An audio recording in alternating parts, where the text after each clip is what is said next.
You can't put a deadline on love, so even though the 14th has passed, this is my love cake. Ha ha ha.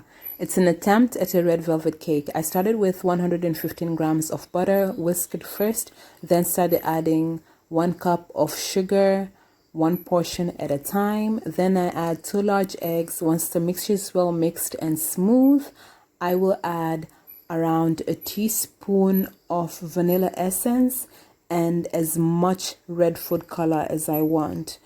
I mixed it a little and then I decided I really want the cake to be red, not pinkish, so I added much more food color into the mixture, whisked it together, then went on to my dry ingredients. This is 1 1/4 cup of flour, 2 tablespoons of cocoa powder, approximately 1 1/2 teaspoon of baking powder, a teaspoon of baking soda, and a teaspoon of salt. So you sift that through on top of your wet ingredients, then you turn it around using a spoon. You don't use a whisk anymore. This is the time where you add your oil and then you'll get this red crystal texture. After that, you get a smooth red velvety but cakey,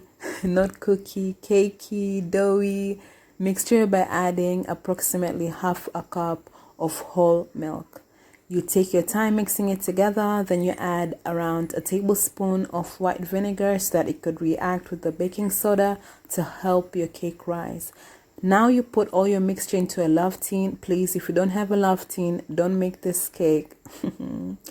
I'm joking. Yes, you can make this cake, but put all of that mixture into the tin because this mixture is red. You don't want it anywhere else. You don't need it anywhere else. So just put it in there.